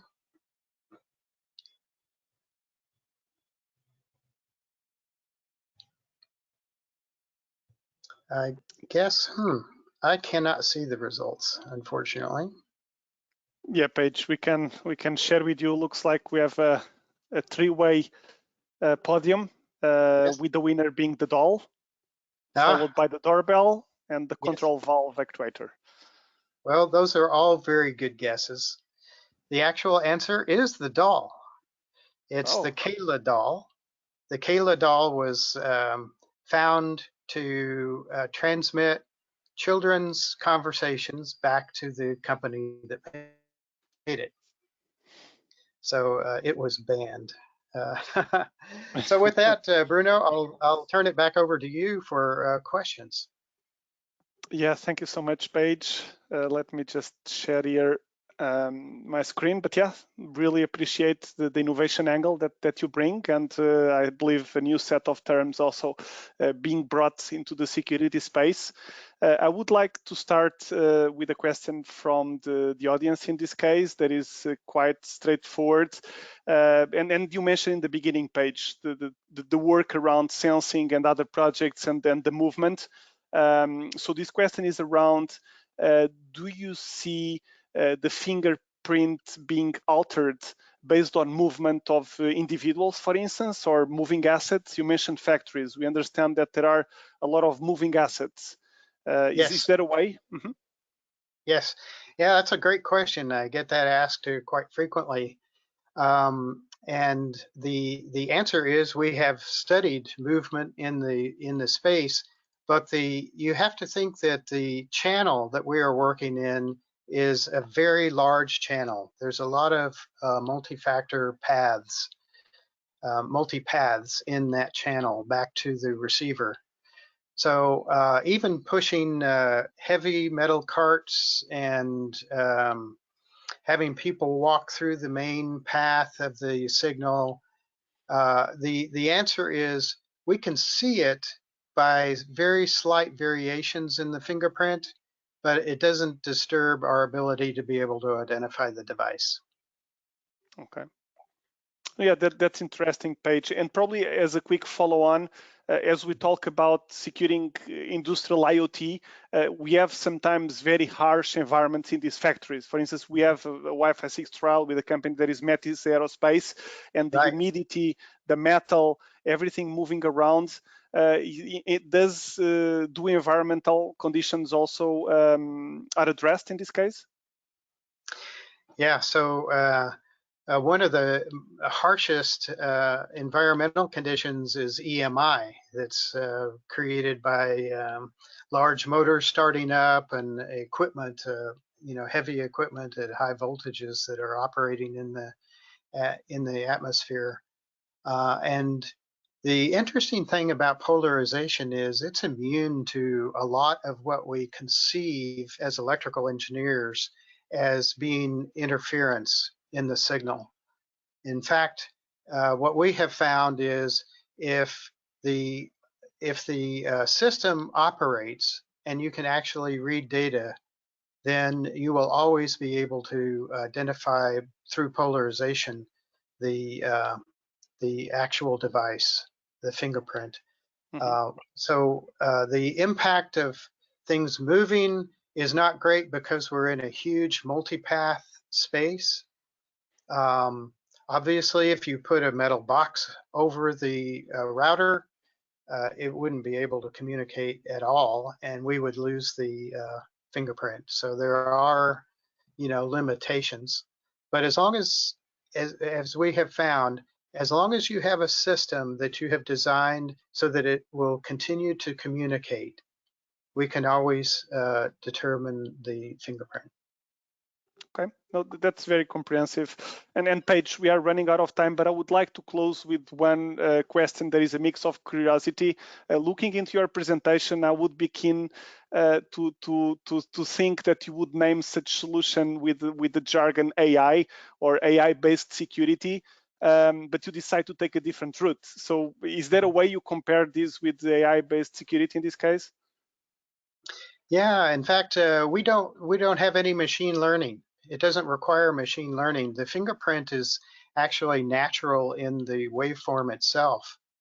I like AI as a potential solution because, like us, it is also agentless. It's an agentless solution. The problems with AI in an industrial environment is that, number one, you're waiting for the attack to take place to recognize it. And in an industrial environment, you don't want the opportunity for anyone to be in the operational technology network. So we prevent the access to the network rather than recognizing that someone is attacking. The other problem with AI is it uses a learned system that of network traffic based on observed network traffic. And a lot of industrial control systems are designed for emergency situations. So when you have a fire in your plant and a boiler explodes and a motor stops operating, you don't want the AI system to also be alarming that you're under cyber attack, because it doesn't recognize that as a normal operating procedure. You want the system to operate just as it was designed. Okay, no, that's a very comprehensive answer. We'll wait to see if, for instance, they may coexist and augment each other. Yeah, I'm actually looking for beta sites right now. So if this is intrigued you, if you find it interesting, we would love for you to contact us and offer a beta site that we could come to and demonstrate the technology. The nice thing about it is you don't have to shut anything down because it's passive. So we can just go in, do the demonstration, and go out. Okay, thank you, Paige, once again. So I propose we move on the agenda in this case. So next we have a dual presentation. So I would like to invite Chris Bush. He's a solution engineering at the Telecom Infra project. So he's responsible for setting the technology direction for the TIP Open Wi-Fi project group. Also in this role is helping to foster a community ecosystem of open source partners in the cloud WLAN control and disaggregated white box access point platforms. Joining Chris, we also have as our guest Elon Lotham. He's a CTO and co-founder of SAM Seamless Network. Before he served in the Special Operation Forces in the Israeli Army. He's also a cybersecurity expert and specializes in leading R&D teams and from product ideation to execution. So Chris, let me hand over to you to introduce us the session. Thanks, and the slides will be over to Elon for screen share. But thank you again, Bruno and everyone, for joining us today on this presentation. And I'm thrilled to join Elon with Sam here from the Telecom Infra project. Just a very quick introduction to TIP. And Elon, we're not seeing your full screen mode actually. If we could go to the to slide number 2. Yeah, can you see it well right now? We're seeing a browser tab. Yeah, the speaker notes. Speaker notes. Okay, 1 second. I understand, okay.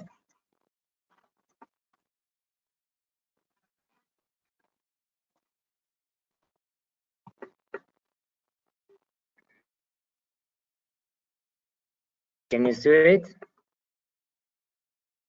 It's loading, yeah. It's loading. Yep, we can see it, Ilan. Thanks, Ilan. Much appreciated. So as mentioned, real pleasure to be joining Ilan from SAM here today from TIP. And just to bring folks up to speed, if you weren't with us last week, when we talked a lot about open Wi-Fi here with the WBA, the Telecom Infra project is mainly focused at helping to provide new opportunities for fostering connectivity in the industry. And this is not isolated to one particular market or one particular continent. This is a worldwide initiative to help operators, service providers, system integrators, vendors, all who wish to work together in an open ecosystem and deliver solutions that are offering meaningful value in terms of new connectivity solutions to the market. The problem that we're working to solve for Wi-Fi is really to help with opening up what has been traditionally a locked-in type of technology stack and making that really consumable for innovators in the market. And so we do this through disaggregation. We also do this through sort of a fully open stack of software, and do so with really bringing that full stack experience together, from white box access points to a hardened operating system in them that's in the open, to a common cloud controller platform that's consumable. All of this is meant to foster sort of that deep openness, if you will, to bring in an ecosystem that's helpful. And I think it was Karthik from AT&T earlier who said, you can't think about security as a bolt-on afterwards. You really have to bring security inside from the beginning. That's why I'm so excited to be with Ilan today from SAM, because that's in fact really what we're doing here today in the open Wi-Fi solution with what SAM is doing. If we go to the next slide really quickly, Ilan, for folks to get totally connected in 2 seconds or less, the solution from TIP for open Wi-Fi offers that option of hardware platform with the production-ready operating system functionality in the embedded software stack for the devices. That level, even that far down, is consumable by the community. And so security team members like SAM are able to influence the personality of the embedded software, as well as have full visibility to the persona and the security level and surface area of the software at the controller. And that solves a lot of the plumbing aspects of sort of the end-to-end model and lets cloud services integrators really just consume this stack and be able to bring their own vendor secret sauce, bring better algorithms for whether it's fingerprinting or radio resource management or what have you into the solution. So it's a fully complete, out of the box, open community for Wi-Fi, and we're really looking forward to how SAM is going to take this even further in very interesting security terms. So Ilan, over to you, sir, for the full view on the security side. Yeah, thank you, Chris. So hi everyone, my name is Ilan Notem. I'm the CTO and the co-founder of SAM Seamless Network. We are based mainly in Israel, but we also have presence in New York and Berlin. We founded the company around 4 years ago, and we backed with Tier 1 operators, ADT, Intel, Bloomberg Capital, and Night Dragon. And our mission is to protect unmanaged networks and devices across the consumer, the SMB, and the enterprise markets. And it's delivered by a unified and cloud-based solution which communicates with a cloud APIs or a super lean agent which can be integrated into any Linux-based firmware. Today, we are already onboarded 2 million households and businesses and continually protecting 70 million devices around the world.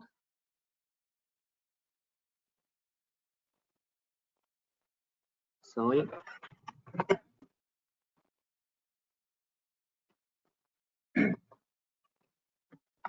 As TIP aim to improve Wi-Fi internet connectivity across multiple market segments, the consumer, the business, and public Wi-Fi, we understand that improving the internet connectivity is not just about internet access. It's also about understanding the business and the technical requirements of each each segment and addressing them during each step of the project. It's obvious that connectivity requirements for businesses are different from the requirements for home networks. TIP missions is to create a unified layer which forms a baseline of a software stack that the TIP members can build on top of that more specific functionalities with a minimal efforts. And then the adoption of connectivity will be difficult if users will feel exposed to online threats. And this is why connectivity and security are intertwined. Since the need of each market segment, if it's the business segment or the consumer segments are different, we aim to address them each one in separate but also combined with a unified layer. For example, while enterprises requires for a deep visibility and auditing abilities across networks, subnets, and VLANs, home and public Wi-Fi's are flatter, but on the other hand, they lack of the enterprise-grade security layer. In addition, enterprise require an option to custom their settings, while consumers will probably stay with the operator predefined configuration. And lastly, security software solutions in the enterprise world need to integrate with already existing platforms in the company premises or in the company cloud to provide seamless onboarding. And security solutions for consumer should be delivered as on-the-shelf products. Joining the TIP Foundation was a natural step for SAM, since we already designed and implemented a unified security solution that is applicable to all different markets TIP is targeting. Integrate locally with the OpenSync APIs and controlled by a centralized cloud, our agent protects all the customer devices without steering traffic. It enables us to save costs and at the same time protecting users' privacy. And this is an element that we took very seriously in our designing process. SAM intelligence is generated in the SAM cloud and pushed to a local reputation that is also known as the SAM single tenant account, which is hosted by the ISP. Given this architecture, we are able to deliver a unified solution that is targeting different markets and different verticals. Our architecture is based on a one code base, which the set of the features is controlled by the service provider cloud instance, as we presented in this slide. And it enabled the service provider to manage the onboarding and the security flows independently from the same cloud. And we marked down a few examples that present and simulate how the same features and control paths are working independently from the same cloud.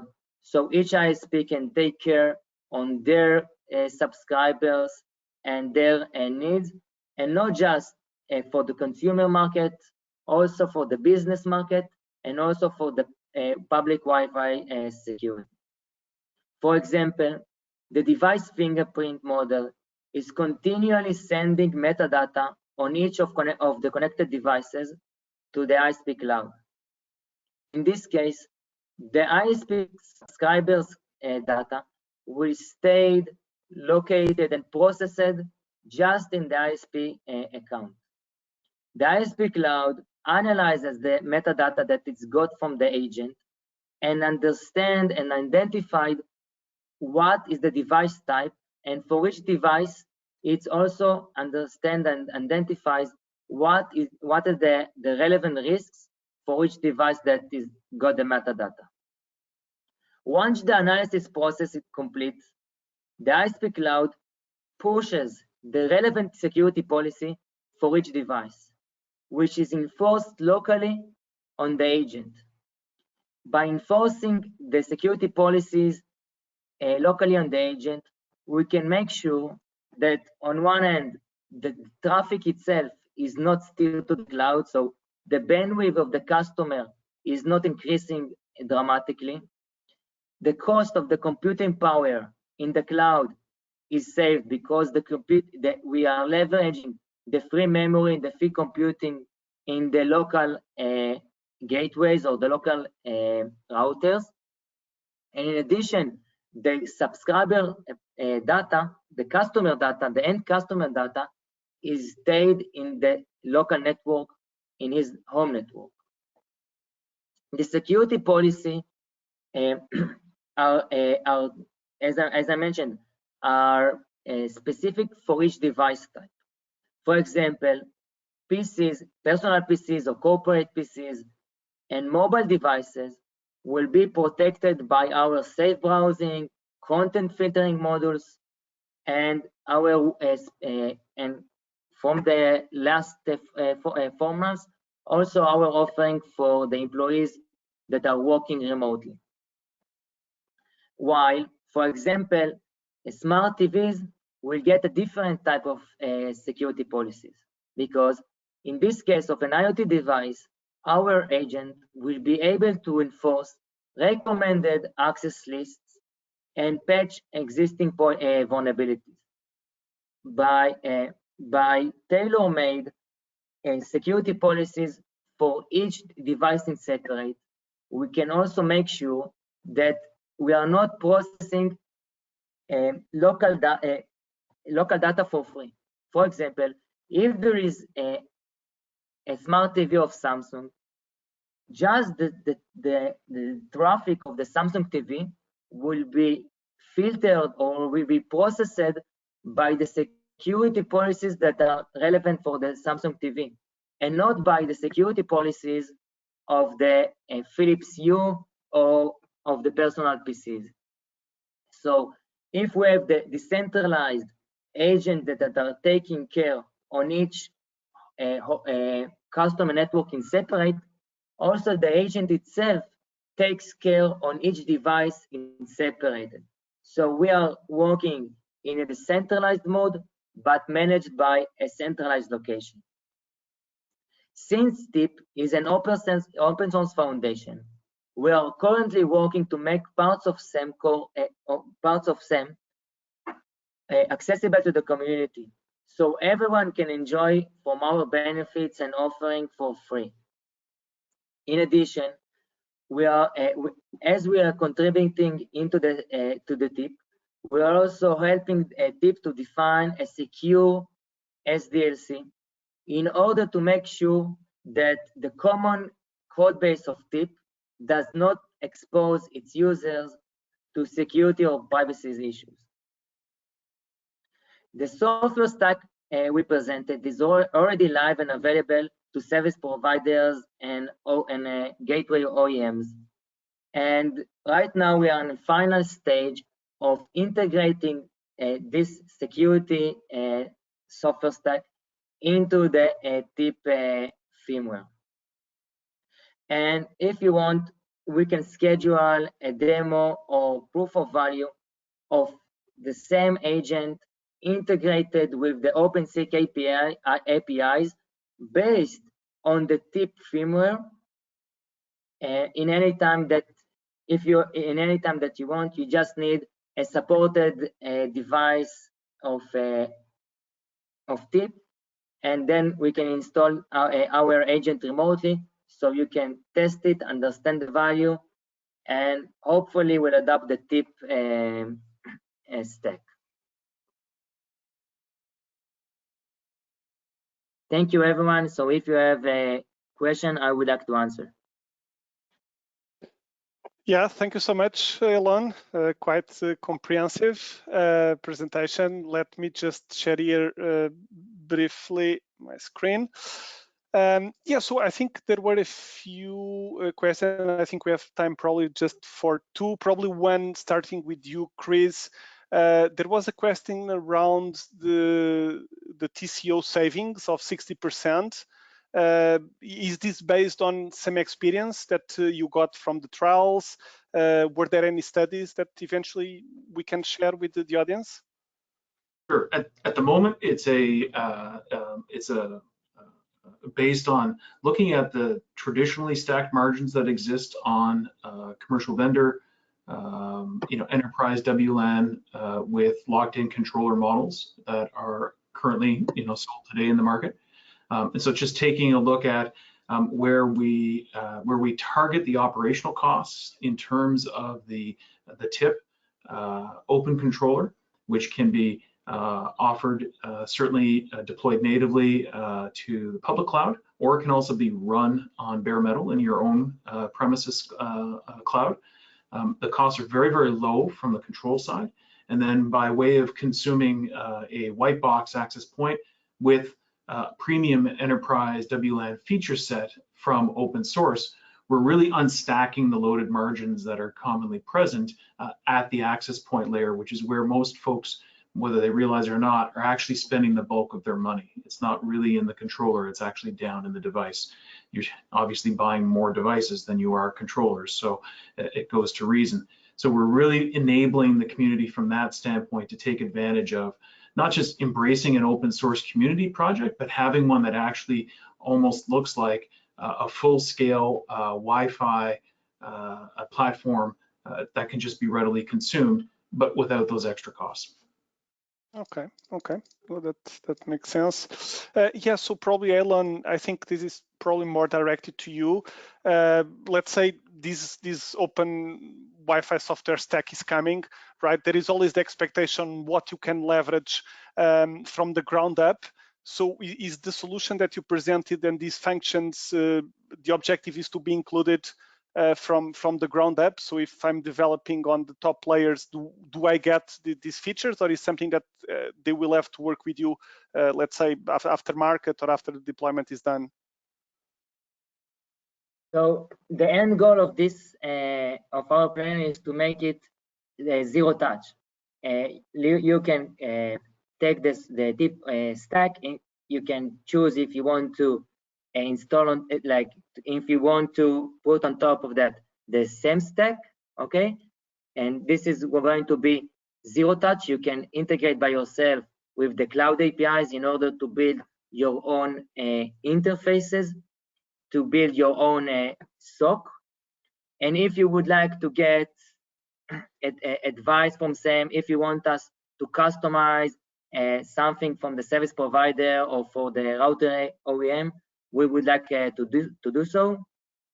Probably the first the first live customer that is going to take TIP and SAM together, we will help him and we will make sure that is running seamlessly.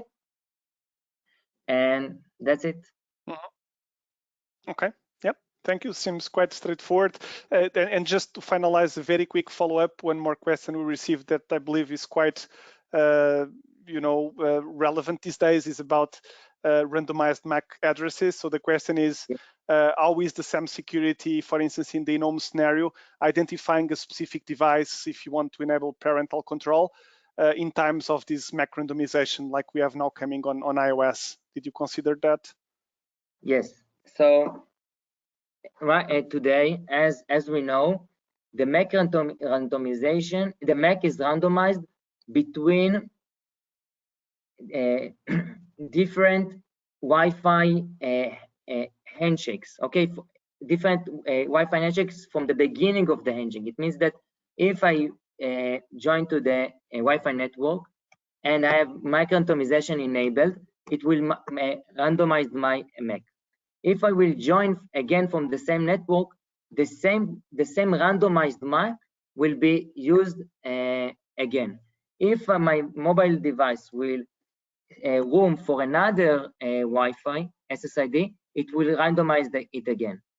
Okay, so from the agent point, this is the same device. We know that customers, for example, can click on forget my network, do the WPA handshake again, and then it will randomize it again. So in the backend, we are trying, if there are two MACs addresses for the same device, we are trying to analysis and understand if the two MAC addresses are the same, how we can do so. For example, if the firmware is the firmware and the host name and the device name are coupled together, okay, probably if we're talking about home network, there is going to be the same device, okay. If we're going to about enterprise networks, the case of randomized MAC is rare, because me as a CISO, I don't want my employees to use randomized MACs, because if, for example, then the company NAC will be not able to handle it by itself. And in addition, regarding how we identify the device type, if the MAC is randomized, our device fingerprint is not just based on the MAC address. We're also collecting metadata, for example, DHCP, user agents, UPnP, SSDP, and this gives us the ability to fingerprint what is the device, not just based on the MAC address. Okay. No, yeah, that seems like a quite broad range of options and solutions. Yeah, thanks, Elon. Thanks, Chris. I think this was a quite comprehensive presentation on a complete different angle. So, yep, I'll just ask attendees. I see there are a couple more questions, but we'll address them offline. So, yep, once again, thanks for presenting. Okay, so this takes us to the final part. So I would like just to provide a brief overview in terms of where I started this webinar, as well, how some of the WB programs that we are driving and this security evolution with open roaming. I'll try to save up some time along the presentation. But yeah, really, I think some of the questions that we were not able to answer, I would just like to hopefully address with some of these thoughts. What's our belief? So there was one very interesting around, okay, we have, looks like the cellular world coming up with innovative solutions like Zenki, Kartik angles in terms of the more native type of security. But the reality is 70% of mobile traffic will be carried over Wi-Fi. And how is security assured? So I think the presentation from Chris and Elon and Paige start to shed some light on that. And we believe that the open roaming context and some of the security that the Wi-Fi industry has been working on will also cater to this. So just as an introduction, I think we have shared some of these data points, but really for the security, this is a constant topic in Wi-Fi. I think if we put on the shoes of a user, they mainly want two things. So the first is peace of mind. So I don't want even to think, is this Wi-Fi connection secure, yes or no? And I want my user experience. So if I'm using my identity, either from my mobile carrier, from my ISP, I want to have a certain QoS and SLA.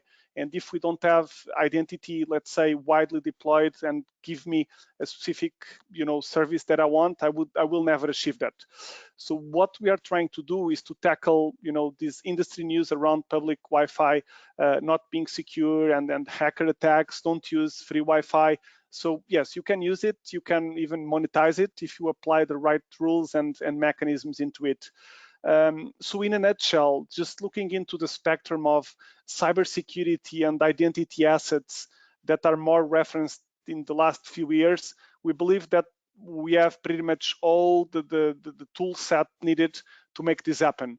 So just looking into this graphic, for instance, this report that was brought up by Cisco talked about the evolution of the cellular technology in terms of scaling up security and also Wi-Fi. So I think both have been end-to-end, and in the end, there is this concept that they will complement each other as much as possible. and specifically for the Wi-Fi, as we move into WPA3 with the massification of Passpoint, with WBA providing unique organization identifiers, with the dawn of a new PKI infrastructure to support RADSEC exchanges, we believe that an overarching concept around open roaming will help to finally move us to the next step. So based on this, in terms of open roaming, we talked about how to secure the information exchange between endpoints. How do you bring identity providers from a wide range of operators, of enterprises, of internet players, and how they can trust that whenever a user and their identities are roaming into a network provider, the right experience is there, and you have the certain level of privacy that is mandating on a certain terms of service. So this is what open roaming is defining as our operated cloud federation, a set of terms of service that are automated, and eventually you get the secure authentication flowing in between the system. So this, I believe, starts to cater to the question on how those 70% of traffic going over Wi-Fi will also be secured and play nicely with cellular. So on this note, I think what the members have been looking into is still to simplify the partner discovery and onboarding. And for that, you need a robust way of scaling interconnections and information exchange. And really what the members did was to put forward a set of building blocks that in one end, we can call it Wi-Fi security scalability. So we have a set of roaming consortium codes that by having all the partners using them, you are able to trust them. And for instance, if you want to enable a specific business model, you will have enough information to deal with that. We saw Karthik presentation around fraud in the seller world and how you can, for instance, get some of the IP addresses changed. So this is a way for us to trust some of the partners in the Wi-Fi arena. The WBA ID already mentioned it. This addresses the privacy part in terms of knowing which partner is doing what, and so you can identify them. And finally, the certificate-based roaming that combines the PKI and the RADSEC. And here, I think, is one item that we should explore more as an industry, is how you scale security and how you automated it. Because in the cellular world, you may have like 800 mobile operators, 1,400 MVNOs, but when you have hundreds of thousands of potentially partners that you need to work with, we really need to scale security. Otherwise, it will not be manageable. And at the same time, for achieving this framework, we need also to have a good integration between different federations. So that's something that we have also been working on. For instance, in this open roaming context, we have worked with EduRoam, CityRoam, GovRoam. So all of them adhere to this model, and we can scale security. Yeah, so I think it's also important to talk a bit about the public key infrastructure as a big security trend. We have been seeing more and more PKI applications in the industry for IoT-based security. Now we are expanding this to network interoperability and to the Wi-Fi world. So in a nutshell, I would say that the rationale to use a PKI RADSEC type of exchange is really between the layers and the roaming clusters that you see here, that you have a simplified keying mechanism. So you are able to automate security. This eventually will give you improved timeouts, more reliability, the fragmentations management. You have scalable connections, and also it's compatible with legacy technologies. So it can coexist with any type of IPsec, type of relations that you have. So that's some of the big advantages, along with the automated terms of service, that once you become part of the framework, you can accept and join. And based on this, how we envision the security and identity coming into play in a real, working environment example is that once you decide to join, you basically work with an ecosystem broker. There is always this type of trust entity that will enable you to leverage the assets and work with you. So after you decide which ecosystem broker you want to work with, depending on whether you are a network or an identity provider, you will get provision. So you get your certificate, you install it, you install you accept the terms of service to be entitled to broadcast your identities under the roaming framework. So by doing this, you start using some of the assets that I mentioned that are available. So things like provisioning your roaming consortium codes into the phones through Passpoint. This is just some examples of the companies that have been engaging in the WBA, and you enable your users to securely go and attach to those public Wi-Fi or venue Wi-Fi networks that you even might not have a relationship with. On the other hand, the way we regard the scalability of security in open roaming is that network providers can also autonomously join. So they also get their certificate from the ecosystem broker. It's a one-time process. They are able to broadcast the roaming policies. And once they are set up, the device engages on an authentication process. And that's where we put the cybersecurity service in place. This is mainly an end-to-end RADSEC TLS tunnel that leverages our WBA PKI. And once this tunnel is established between the parties, that's when we transport through radios the information that allows the user eventually to connect. So if I have to summarize this, I would say that what we are doing here is allow both network and identity providers to select automated policies that enable them to achieve security automation, scalable connections, and coexistence with legacy. Then, in terms of the future, just thinking on the security and the identity related features, once again, I was highlighting here in red. I think a question that always comes is, okay, if I do this, how fast the market is moving? What's the adoption? So we want to have something that is broad and widely available. So we are happy that more than 35 members already shared that they are working on the enablement of open roaming and using some of the security features. There are already some deployments that have been made public. But what I would like to reinforce is that in red, specifically for the cybersecurity service, the PKI implementation is complete. So WBA is ready to issue certificates, both Wi-Fi networks and identity providers through our ecosystem brokers. RADSEC TLS support is all documented and it's also available off the shelf. The WBA IDs and the global database have also been automated. So we guarantee the uniqueness of this code. So if there is someone coming into play that doesn't have the rights to, use a code, that will be flagged. The framework is already in place for the codes. We have the legal also contracts and the terms of service that are automated, and the partners can use them. Looking into the future, yeah, I think IoT, as you saw on this webinar, is a big one. I think security angle is quite advanced and getting some innovative ways. But we also think that onboarding and identity is relevant to IoT, and the teams are looking into how the expansion will look like.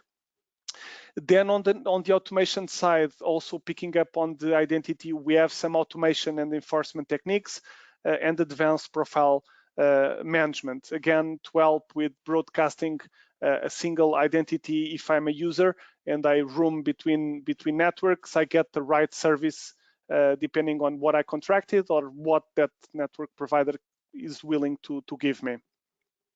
So in a nutshell, I hope that this helps addressing some of the public Wi-Fi angle into the cybersecurity concerns and threats that were raised. We invite everyone on the webinar here today and your companies to contact us and get engaged in open roaming and the legacy work of WBA. Even for local roaming, we didn't mention this, but I think as some of the speakers alluded to, with the pressure on the home type environment and people roaming between the local home Wi-Fi network and public Wi-Fi just to go out. This is also a use case that is being considered. So yeah, please take a look on the open roaming framework and standards, choose the interconnect model and technologies that you would like to use. Of course, you need business partners. There are lists of partners that you can also engage. And eventually, the way to go is to have a trial, a quick trial, to configure your network and customer devices. And eventually, we would like to work with you and announce as a pioneer of open roaming. So with this, I'm happy that we managed to keep things almost under the schedule. I would like to thank everyone that joined today, all our presenters and panelists, and once again, on behalf of the WBA, I would like to thank our valued sponsors of the Wireless Global Congress for their time and support, and without whom this event would not be possible. In terms of housekeeping, a brief reminder that the webinar series will carry on. So we have 8 webinars planned for this summer webinar series. They are running on Wednesdays, as you may know. So the next webinar will be Smart Transportation. Don't forget to join us. Please contact the WBA staff if you still don't have your calendar invite. We'll be happy to help you. In the meantime, you also have the website. If you need still to register or invite some colleagues, let us know if that's something that we can help with.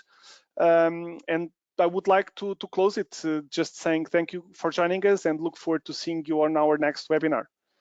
Have a rest of a good day and a good week. Thank you so much. Thank you, Bruno. Thank you, Bruno. Thanks, everyone. Thank you so much.